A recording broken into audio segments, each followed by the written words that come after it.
നമസ്കാരം. ന്യൂസ് 18 പൊതുവേദിയിലേക്ക് സ്വാഗതം. പൃഥ്വിരാജ് സുകുമാരനും ദുൽഖർ സൽമാനും ഇപ്പോൾ ED വലയിലാണ് എന്ന് പറയാം. അടിയന്തരമായി കൊച്ചിയിൽ എത്തണമെന്ന് ED നിർദ്ദേശപ്രകാരം ചെന്നൈയിൽ നിന്നും ദുൽഖർ കൊച്ചിയിലെത്തി. ഭൂട്ടാനിൽ നിന്നുള്ള വാഹനക്കടത്തുമായി ബന്ധപ്പെട്ട കേസിൽ കസ്റ്റംസ് നടത്തിയ പരിശോധനകൾക്കും വാഹനം പിടിച്ചെടുക്കലിനും പിന്നാലെയാണ് ഇപ്പോൾ ED എത്തിയിരിക്കുന്നത്. മമ്മൂട്ടിയുടെ വീട്ടിലടക്കം ED സംഘം പരിശോധന നടത്തുകയാണ്. രാവിലെ 6:30 തുടങ്ങിയ പരിശോധന പലയിടങ്ങളിലും ഇപ്പോഴും തുടരുകയും ചെയ്യുന്നു. ഭൂട്ടാനിൽ നിന്നുള്ള കാർ കടത്തിൽ പ്രഥമദൃഷ്ട്യാ ഫെമ നിയമങ്ങളുടെ 3, 4, 8 വകുപ്പുകളുടെ ലംഘനം നടന്നിട്ടുണ്ട് എന്നാണ് EDയുടെ വാദം. ഈ വാദം ശരിയാണോ തെറ്റാണോ എന്നൊന്നും ഇപ്പോൾ പറയാനാവില്ല. പക്ഷേ കഴിഞ്ഞ കുറേ കാലമായി എൻഫോഴ്സ്മെൻറ്റ് ഡയറക്ടറേറ്റ് നടത്തുന്ന പരിശോധനകളും കേസുകളും അത്ര നിഷ്കളങ്കമല്ലെന്ന ആരോപണം ശക്തമാണ്. EDയുടെ കണ്ണ് പതിയുന്നവരിൽ മഹാഭൂരിപക്ഷവും കേന്ദ്ര സർക്കാരിൻ്റെ രാഷ്ട്രീയ നിലപാടുകളുടെ വിമർശകരോ എതിരാളികളോ ആണെന്ന സംശയവുമുണ്ട്. എടുക്കുന്ന കേസുകൾ തെളിയിക്കുന്ന നിരക്കാണെങ്കിൽ പരിതാപകരവുമാണ്. കഴിഞ്ഞ 10 വർഷത്തിനിടെ കള്ളപ്പണം വെളുപ്പിക്കൽ ED എടുത്ത കേസുകളുടെ എണ്ണം 5892 ആണെങ്കിൽ അതിൽ ശിക്ഷിക്കപ്പെട്ട കേസുകളുടെ എണ്ണം 15 മാത്രമാണ്. കേസുകളുടെ ശിക്ഷാ നിരക്ക് 0.05% മാത്രം. ഈ കേസിൻ്റെ മെറിറ്റ് എന്തായാലും അത്തരത്തിലെ ചർച്ചയും സജീവമാണ്. കേസ് ഉള്ളതാണോ, മെറിറ്റുള്ള കേസാണോ അല്ലയോ എന്നൊക്കെയുള്ള ചർച്ചകളെല്ലാം സജീവമായി നിൽക്കുകയാണ്. അതുകൊണ്ട് തന്നെയാണ് ഈ വിഷയം ന്യൂസ് 18 പൊതുവേദി പരിശോധിക്കുന്നത്. പ്രേക്ഷകർക്കും പ്രതികരിക്കാം.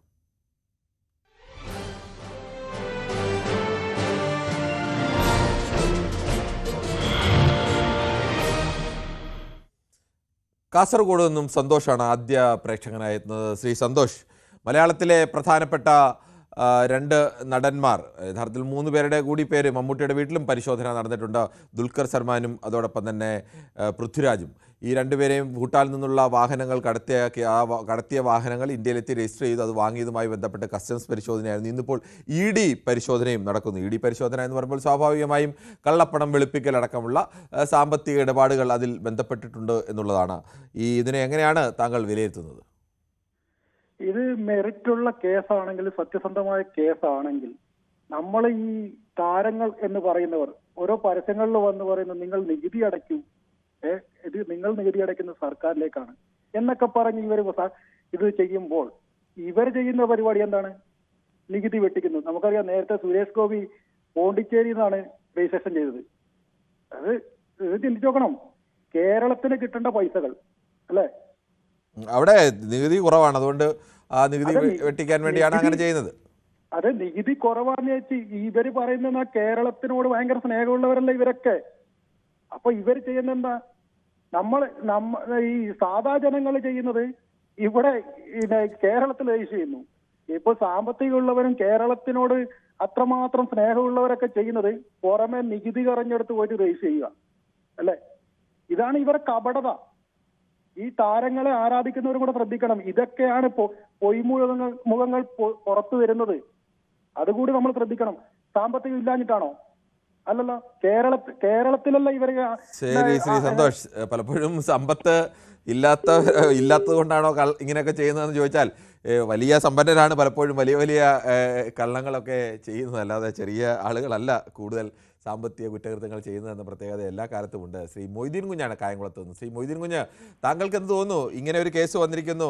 ഭൂട്ടാനിൽ നിന്ന് കാറ് കടത്തിയതുമായി ബന്ധപ്പെട്ട് കസ്റ്റംസിൻ്റെ പരിശോധന, ഇപ്പോൾ EDയുടെ പരിശോധന 17 ഇടങ്ങളിലാണ് ഒരുപോലെ. മമ്മൂട്ടിയുടെ വീട്ടിലടക്കം പരിശോധന നടക്കുകയാണ്. താങ്കൾക്ക് എന്താണ് പറയാനുള്ളത്? നമസ്കാരം.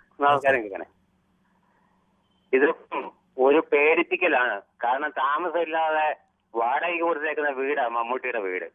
ആ വീട്ടിൽ വന്ന് രാവിലെ 7 മണിക്ക് ED വന്ന് കയറുക എന്ന് പറഞ്ഞാൽ എന്തോ ഒരു മര്യാദ ഇല്ലാത്ത ഏർപ്പാട്. അവിടുന്ന് എന്തോ എടുക്കാനാ?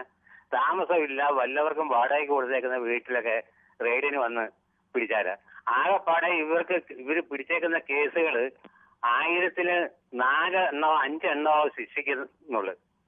അതും കൂടെ നമ്മൾ മനസ്സിലാക്കണം. EDക്ക് നേരിട്ട് വന്നൊരു ഇത് ചെയ്യാനൊക്കത്തില്ല. അതിനായി കസ്റ്റംസുകാരുടെ പുറകെ വരുന്നത്. അല്ലാതാണ്ട് ഇവർക്ക് നേരിട്ട് കയറാൻ ഒക്കത്തില്ലല്ലോ.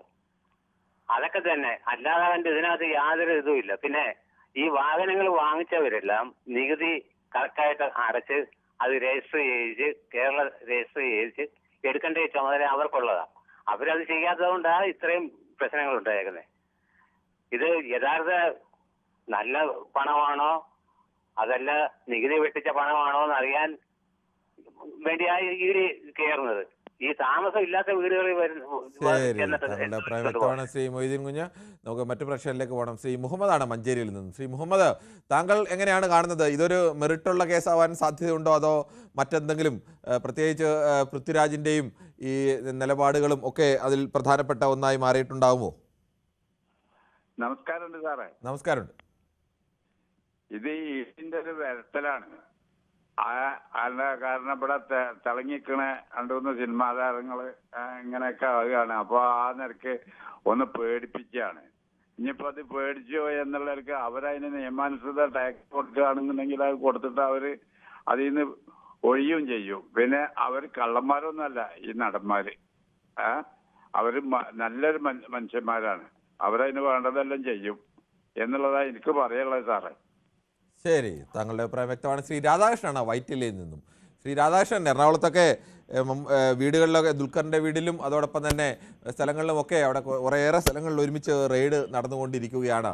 താങ്കൾ എങ്ങനെയാണ് ഇതിനെ കാണുന്നത്? നമസ്കാരം. നമസ്കാരം.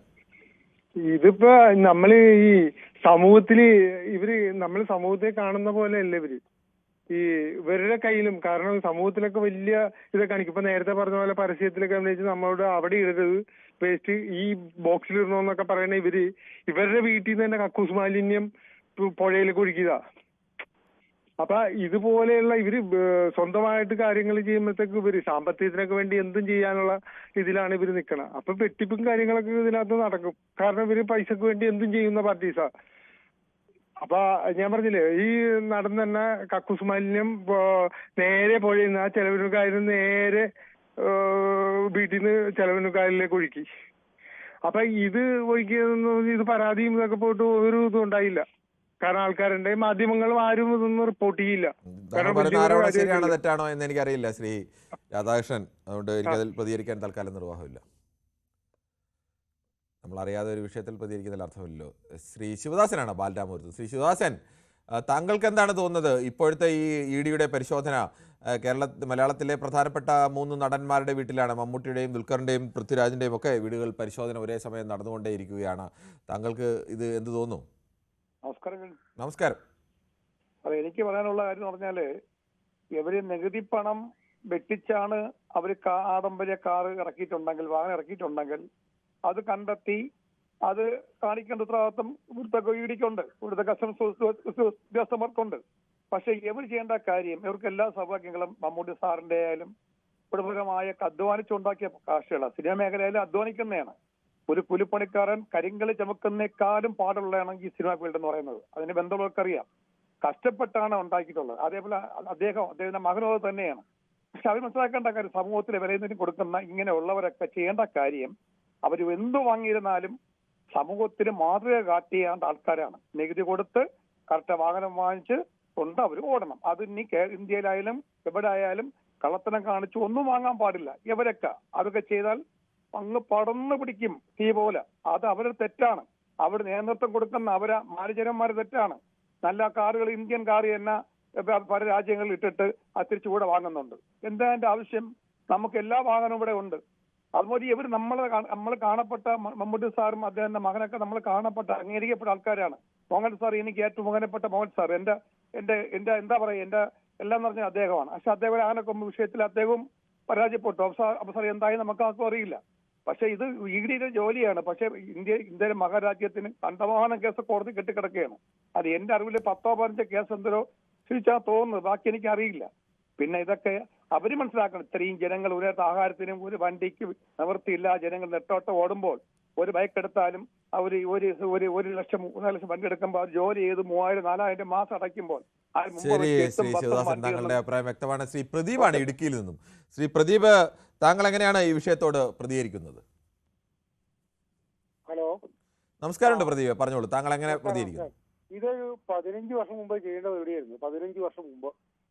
കാരണം ഞാൻ ഈ മലപ്പുറത്ത് കൊണ്ടുപോകുന്ന സമയത്ത് അവിടേക്ക് ഇഷ്ടം പോലെ ഇത് കൂട്ട് വണ്ടിയുണ്ട്. ഈ വണ്ടി ഇവർ മേടിച്ച് കഴിഞ്ഞ് 4 വർഷം കഴിഞ്ഞ് ഇവർ കളയാ വണ്ടിയെ. ഈ വണ്ടി ഉപയോഗിക്കില്ല. വണ്ടി കെട്ടിവലിക്കാൻ പോലും പോകില്ല. കാരണം ടയറെല്ലാം പഞ്ചറായിട്ട് കിടക്കുന്നത്. നന്നാക്കുക പോലും ഇല്ല. ഇതിനു വേണ്ടി ഈ കുഴൽപ്പണം വെളുപ്പിക്കാൻ വേണ്ടിയ പരിപാടി വരെ. അല്ലാണ്ട് ഇത് നല്ല ആൾക്കാരൊന്നും അല്ല ചെയ്യണേ. ഇത് നേരത്തെ ചെയ്യേണ്ടവരായിരുന്നു. ഈ വണ്ടിയൊക്കെ എവിടെ പോയി വണ്ടി? പക്ഷേ വണ്ടിയൊക്കെ രജിസ്റ്റർ ചെയ്തിരിക്കുന്നത് അങ്ങനെ ഒരു വെള്ളപ്പണം നമുക്കറിയില്ല. കള്ളപ്പണം വെളുപ്പിക്കാനൊക്കെ ആണെങ്കിൽ കോടികളുടെയൊക്കെ രജിസ്റ്റർ ചെയ്യേണ്ട വണ്ടി പലതും രജിസ്റ്റർ ചെയ്തിരിക്കുന്നത് ചെറിയ തുകയ്ക്കൊക്കെയാണ്. അതുമായി കമ്പയർ ചെയ്യുമ്പോൾ വളരെ ചെറിയ തുകയ്ക്കൊക്കെയാണ് രജിസ്റ്റർ ചെയ്തിരിക്കുന്നത്. കാരണം രജിസ്റ്റർ ചെയ്ത് അതിന്റെയൊക്കെ ഉള്ളിൽ കള്ളത്തരോടെ അതൊക്കെ നമ്മൾ നോക്കിയിട്ടുണ്ട് മേടിക്കാൻ. സെക്കൻഡ് ഹാൻഡ് വണ്ടിയും പറഞ്ഞു അതാ ഇന്ത്യൻ എംബസിയുടെ പേരിലൊക്കെ വണ്ടി വന്നേക്കണം. അതൊക്കെ നോക്കിയിട്ടുണ്ട് മേടിക്കാനായിട്ട്. ശ്രീ ദിവാകരനാണ് തലശ്ശേരിയിൽ നിന്നും. ശ്രീ ദിവാകരൻ, താങ്കൾക്ക് പറയാം. ഇവർക്ക് മലവെള്ളം പോലെ പൈസ വരുന്ന ടീമാ. ആദ്യം എന്ന് പറഞ്ഞാല് ഡയറക്ടർമാരെയും പ്രൊഡ്യൂസർമാരെയും കാലെല്ലാം പിടിച്ചിട്ടൊരു പേരും ബസ്തിയായി ജനങ്ങൾ കഷ്ടപ്പെട്ട് സിനിമയും കണ്ട് ഇവർക്ക് AC-യിലെല്ലായി ഇവർ വലിയ പൈസയെല്ലായി തരുന്നത്. എന്നിട്ട് ഗവൺമെന്റിനെ പറ്റിക്കാൻ നോക്കും. ഒരു ഡിസേബിൾഡ് പോർ ടയർഡ് കൂട്ടർ ഇവരുടെ എടുക്കുക. പിന്നെ പൈസ ഇറക്കാനാ ഏത് തരത്തില എന്തിനോ ഇറക്കെന്ന് പറയാൻ പാടില്ല. എന്തായാലും ഒന്നും കൊടുക്കൂല. പിന്നെ കൊടുക്കും തന്നെ ക്ഷേത്രത്തിലെല്ലാം കൊടുക്കും. ആളറിയേണ്ടിയിട്ടുണ്ട് ദേവം കഴിഞ്ഞ ലാസ്റ്റ് പൈസ ഇവർക്ക് കിട്ടുക. ക്ഷേത്രത്തിലെല്ലാം അങ്ങനെയല്ലേ കോടീശ്വരന്മാർ വാരി കൊടുക്കും ലാസ്റ്റ് കിട്ടുക.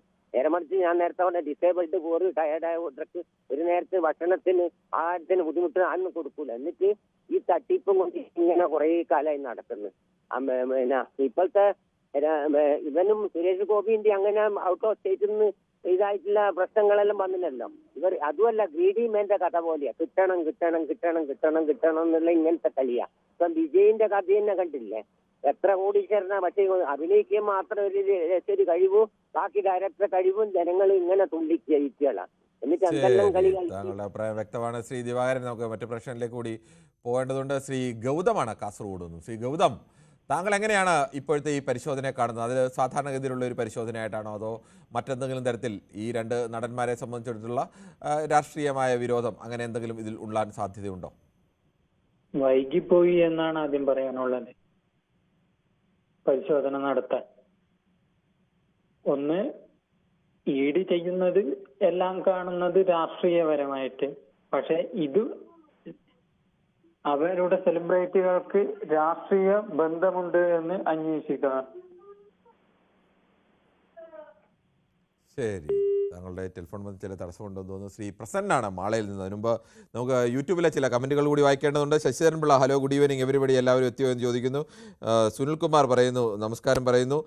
പ്രമോദ് നാണു പറയുന്നു ED അന്വേഷിക്കട്ടെ. ഇവനൊക്കെ 25 വർഷമായി ആക്രികൾ 25 വർഷമായ ആരെ കാണിക്കാനാണ്? ആക്രി കാർ എന്ന പഴയ കാർ എന്നതിന് അങ്ങനെ ഉദ്ദേശമായിരിക്കും എഴുതിയത്. നമസ്കാരം. അതറിയില്ല. ആളുകൾക്കൊക്കെ അങ്ങനെ പഴയ കാറുകളും പഴയ വാഹനങ്ങളും ഒക്കെ അതിനോട് ക്രേസുള്ള ആളുകളൊക്കെ ഉണ്ട്. അത് വാങ്ങാൻ ശേഷിയും കൂടിയുള്ള ആളുകൾ അങ്ങനെയൊക്കെ കാറുകളൊക്കെ വാങ്ങാറുണ്ട്. അത് ഓടിക്കാനോ അല്ലെങ്കിൽ ഒന്നും ആയിരിക്കത്തില്ല, ചിലപ്പോൾ അത് വല്ലപ്പോഴും ആയിരിക്കും ഓടിക്കുന്നത്. പക്ഷെ അവരുടെ വീട്ടിൽ അത് വേണം എന്നൊക്കെ ആഗ്രഹിക്കുന്ന പഴയ സാധനങ്ങളോട് ക്രേസുള്ള ആളുകളൊക്കെ ഉണ്ട്. അല്ലാതെ അത് ആക്രി എന്ന നിലയിലല്ല നമ്മൾ അത്തരം കാര്യങ്ങളെ കാണുന്നത്. അത് വാങ്ങണോ വേണ്ടയോ എന്നൊക്കെ ഓരോരുത്തരുടെ താല്പര്യമുണ്ട്. നമസ്കാരം. ഇത് രാഷ്ട്രീയ പ്രേരിതമാണ്. ആദ്യം പൂട്ടേണ്ടത് സുരേഷ് ഗോപിയാണെന്ന് പറയുന്നു ജയകുമാർ. സമാനമായ മറ്റൊരു കേസ് നേരത്തെ സുരേഷ് ഗോപിക്കെതിരെ ഉയർന്നതിനെ ചൂണ്ടിക്കാട്ടിയാവും. മടിയിൽ കനമില്ലാത്തവർക്ക് പേടി എന്തിനാണ്? മഞ്ചേരിക്ക് ഇവരെ പറ്റി കൃത്യം അറിയാമെന്ന് തോന്നുന്നു എന്നൊക്കെ പറയുന്നു. സുനിൽകുമാറാണ് പറയുന്നത്. ഇതിൽ പൊളിറ്റിക്സ് പറയാതെ എന്നും സുനിൽകുമാർ പറയുന്നത്. ഇതിൽ പൊളിറ്റിക്സ് പറയാതിരിക്കാനാവില്ല ശ്രീ സുനിൽകുമാർ. സ്വാഭാവികമായും എല്ലാ കാര്യങ്ങളും പ്രത്യേകിച്ച് ED അങ്ങനെ ഒരു സ്വതന്ത്രമായ അന്വേഷണ ഏജൻസിയാണ്. അതിൻ്റെ അത്തരത്തിലുള്ള ആരോപണമൊന്നുമില്ലെങ്കിൽ പൊളിറ്റിക്സ് പറയേണ്ടി വരില്ലായിരുന്നു. പക്ഷേ അങ്ങനെയല്ല ഉള്ളതൊന്നുകൊണ്ട് സ്വാഭാവികമായും ആളുകൾ പറയും. ഗ്ലാഡിയേറ്റർ പറയുന്നു ED തീർച്ചയായും അന്വേഷിക്കണം, കള്ളപ്പണം ഇല്ലാത്തവൻ പേടിക്കേണ്ട കാര്യമില്ലെന്ന് എല്ലാവർക്കും അറിയാം എന്ന് ഗ്ലാഡിയേറ്റർ പറയുന്നു. അങ്ങനെയല്ല. ഇതിൻ്റെ കേസുകൾ പരിശോധിച്ച് കഴിഞ്ഞാൽ ആകെ കഴിഞ്ഞ 10 വർഷം കൊണ്ട് എടുത്ത കേസുകളുടെ എണ്ണം 5892 അതിൽ കള്ളപ്പണം വെളുപ്പിക്കൽ അനുസരിച്ച് PMLA ആക്ട് അനുസരിച്ച് എടുത്ത കേസുകളുടെ എണ്ണം അതിൽ ആകെ 42 കേസുകളാണ് ഇതുവരെ ക്ലോസ് ചെയ്തിട്ടുള്ളത്. അതിൽ 15 കേസുകൾ മാത്രമേ ശിക്ഷിക്കാൻ കഴിഞ്ഞിട്ടുള്ളൂ. ബാക്കിയുള്ള കേസുകളിലൊക്കെ എത്രയോ പേർ 1 വർഷവും 2 വർഷവും ഒക്കെ അകത്ത് കിടന്നിട്ടുണ്ട്. അവരൊക്കെ വലിയ കള്ളന്മാരായി സമൂഹത്തിൽ ചിത്രീകരിക്കപ്പെട്ടിട്ടുണ്ട്. അവർ കള്ളന്മാരാണോ സത്യന്തരാണോ എന്നൊന്നും അറിയാൻ ഇപ്പോഴും കഴിയുന്നില്ല. അപ്പോൾ അങ്ങനെ ഏതെങ്കിലും ഒരു നമ്മുടെ സാധാരണ ഒരു അന്വേഷണ ഏജൻസിയുടെ പോലും വിശ്വാസ്യത പൊതുസമൂഹത്തിൽ അല്ലെങ്കിൽ കുറ്റകൃത്യങ്ങൾ തെളിയിക്കുന്ന നിരക്കിൽ ഉള്ള ഒരു ഏജൻസി ഒന്നുമല്ല ഈ ED. അതുകൊണ്ട് ഇല്ലാത്തവൻ പേടിക്കേണ്ട എന്നും പറയേണ്ട കാര്യമില്ല. ഈ 42 കേസുകൾ എടുത്താൽ തന്നെ തീർത്തുകൾ തന്നെ 15 കേസുകളെ ശിക്ഷിക്കാൻ പോലും കഴിഞ്ഞിട്ടുള്ളൂ. ബാക്കി ഈ പറയുന്ന 14,500ഓളം കേസുകൾ ഇപ്പോഴും നിൽക്കുകയാണ്. അതുകൊണ്ട് പേടിക്കേണ്ട എന്ന് പറയുന്നതിൽ കാര്യമൊന്നുമില്ല. രാഷ്ട്രീയ എതിരാളികളെയൊക്കെ അങ്ങനെയൊക്കെ വിരട്ടി നിർത്താനൊക്കെ കഴിയും. എന്തായാലും ഒരു മനുഷ്യരും പൈസ കൊണ്ട് അഹങ്കരിക്കരുത്. ഒരാൾക്ക് എത്ര പൈസ കൂടി വേണം എന്നൊക്കെ ചോദിക്കുന്നു. എന്തായാലും എനിക്കൊരു പേടിയുമില്ല. ലൈസൻസ് വേണ്ടാത്തൊരു വാഹനമാണ് എനിക്കുള്ളതെന്നാണ് ശശിധരൻ പിള്ള പറയുന്നത്. അതുകൊണ്ട് പേടിക്കേണ്ട എന്ന് പറയുന്നു. രഘുനന്ദനൻ പറയുന്നു EDയുടെ അന്വേഷണം നമ്മൾ ഒരുപാട് കണ്ടിട്ടുള്ളതാണ്. അവർ BJP അനുഭാവികളാണെങ്കിൽ ഒരു അന്വേഷണവുമില്ല. അല്ലാത്തവരുടെ വീടുകളിലാണ് ഇവർ കയറുന്നത്. രഘുനന്ദനൻ തിരുവല്ലാമൂരാണ് പറയുന്നത്. ശക്തിമാൻ പറയുന്നു, ജയറാമിൻ്റെ വീട്ടിൽ എല്ലാ ഏജൻസികളും സംയുക്ത റെയ്ഡ് നടത്തിയാൽ ശബരിമല പ്രശ്നത്തിൽ എന്തെങ്കിലും തുമ്പ് ലഭിക്കും എന്നൊക്കെ പറയുന്നത് അത് ഒരു അങ്ങനെ ഒരു വ്യക്തിയെ നമുക്ക് അറിവില്ലാത്ത രീതിയിൽ പറയുന്നത് ശരിയല്ല. ശക്തിമാൻ ജയറാമിനെ ഇഷ്ടമല്ല എന്ന് ഇന്നലെയും അദ്ദേഹം ഇത് പറഞ്ഞു എന്ന് അദ്ദേഹം തന്നെയാണ് തോന്നുന്നത് ഇത് പറഞ്ഞത്. അത് ജലീഷ് ജോണാണ് അത് ചൂണ്ടിക്കാണിച്ചിരിക്കുന്നത്. ശ്രീ പ്രസന്നൻ, താങ്കൾ പറഞ്ഞോളൂ. നമസ്കാരം സാർ. നമസ്കാരമുണ്ട്, പറ.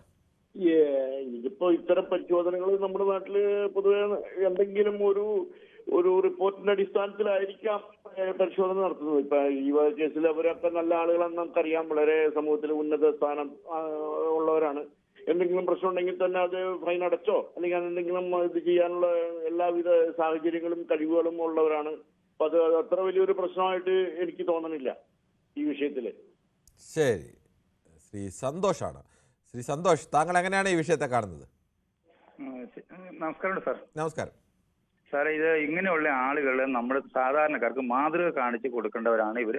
ശരിക്കും നമ്മൾ മറ്റുള്ളവരെ മാതിരി അല്ല. കാരണം ഇവരൊക്കെ നല്ല ഉയർന്ന ആൾക്കാർ, നല്ല കഴിവുള്ളവർ, നല്ല നടന്മാരുമാണ്. ഇവർ കാണിക്കണ കണ്ട് പരസ്യം തന്നെയാണ് ഇവർ കാണിക്കുന്ന സാധനം മേടിക്കുന്ന ആളുകൾ ഇഷ്ടം പോലെ ഉണ്ട്. അപ്പൊ ഇവർ കാണിക്കുന്ന രീതി നമ്മൾ കറക്റ്റായിട്ട് കണ്ടുപഠിക്കുകയാണ്.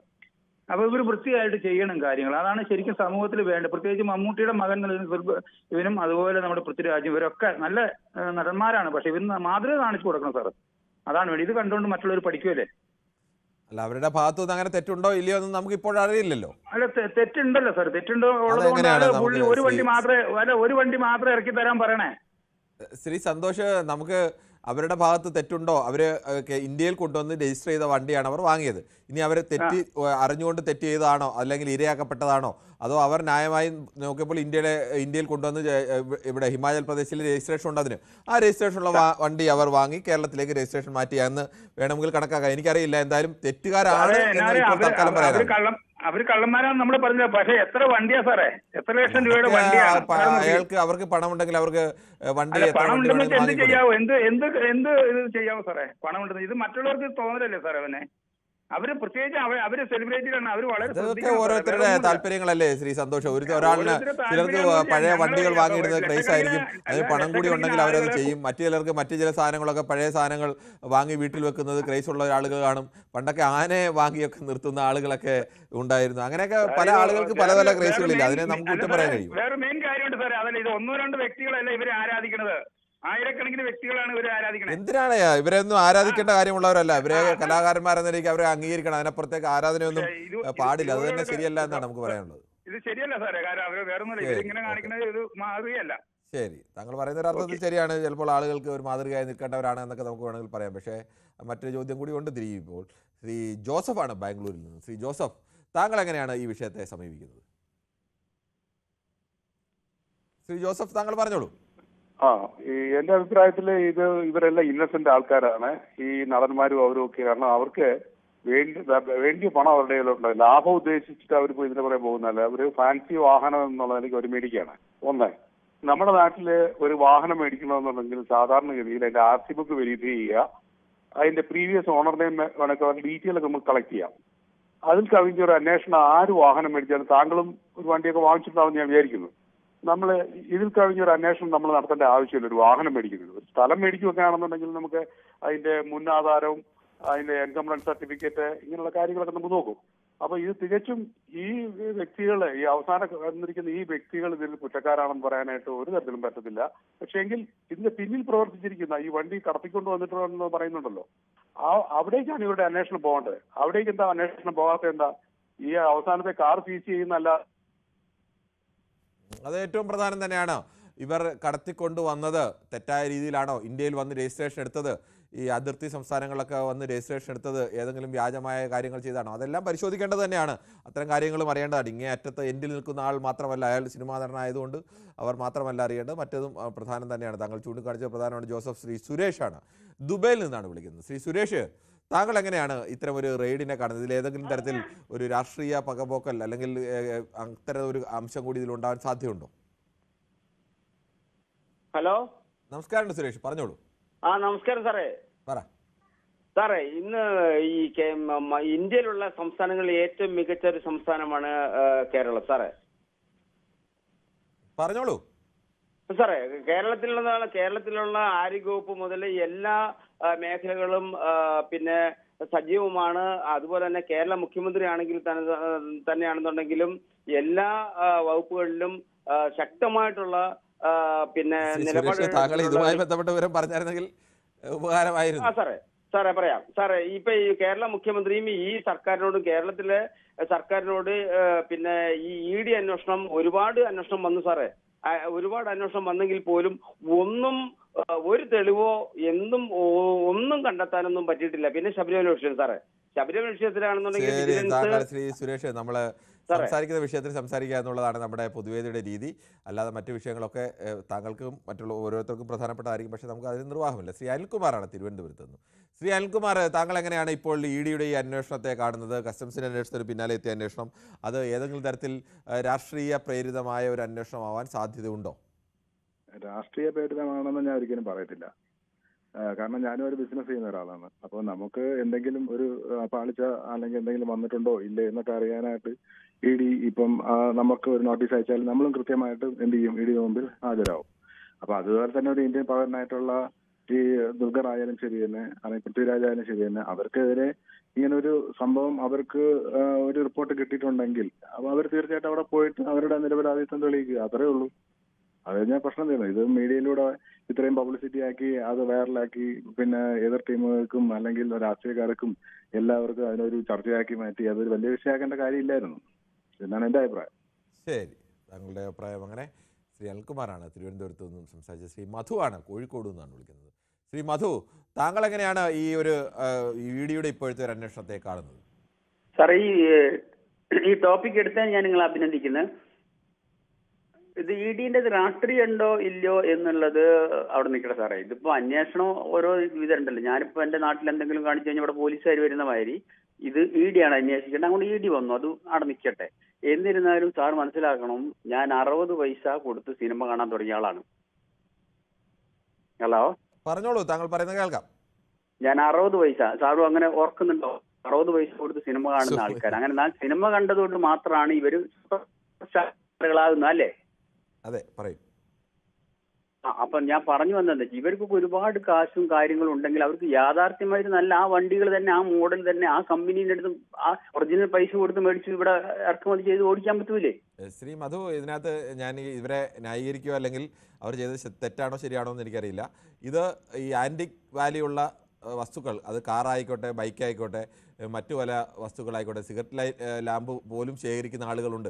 അങ്ങനെ വ്യത്യസ്തമായ സാധനങ്ങൾ ശേഖരിക്കുന്ന, പേന ശേഖരിക്കുന്ന ആളുകളൊക്കെ ഉണ്ട്.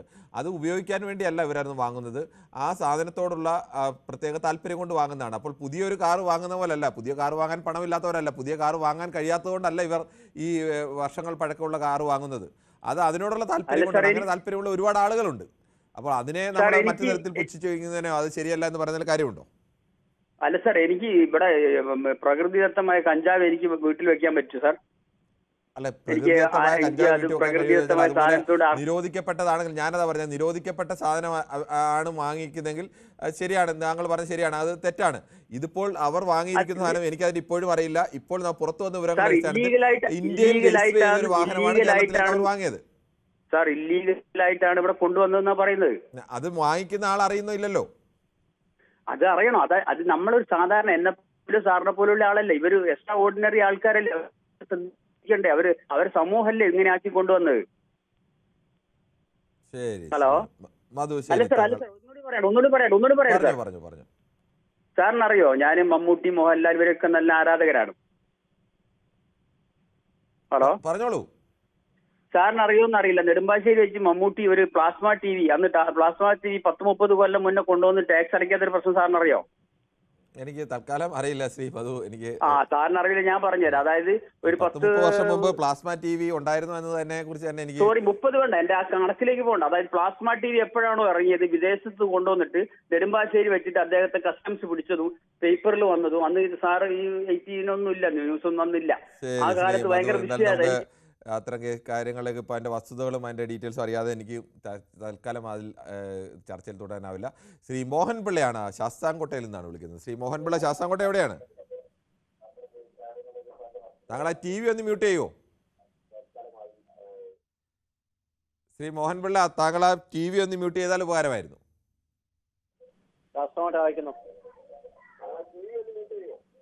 വായിക്കുന്നു. ഓക്കെ. ശ്രീ സുരേഷ് ആണ്, ദുബൈയിൽ നിന്നാണ്. ശ്രീ സുരേഷ്, താങ്കൾ എങ്ങനെയാണ് ഇതിനോട് പ്രതികരിക്കുന്നത്? നമസ്കാരം. നമസ്കാരം. നമ്മള് ഇതിപ്പോ രാഷ്ട്രീയപരമായിട്ട് എങ്ങനെ നമുക്ക് പറയാം, അങ്ങനെ രാഷ്ട്രീയം പറയുകയാണെന്നുണ്ടെങ്കിൽ, രാഷ്ട്രീയ പകപോക്കലാണെങ്കിൽ നമ്മൾക്ക് ദുൽഖർ സൽമാന്റെയും പൃഥ്വിരാജിന്റെയും എല്ലാവരുടെയും നമുക്ക് ഈ രാഷ്ട്രീയം എന്താണെന്നുള്ള കൃത്യമായിട്ട് വെളിപ്പെടുത്തേണ്ടി വരും. അവർ ഏത് പാർട്ടിക്കാരാണ്, ഏതെങ്കിലും പാർട്ടിയുടെ വക്താവാണോ, അത് നമുക്ക് പാർട്ടിയുടെ വക്താവ് എന്ന നിലയിലല്ലോ.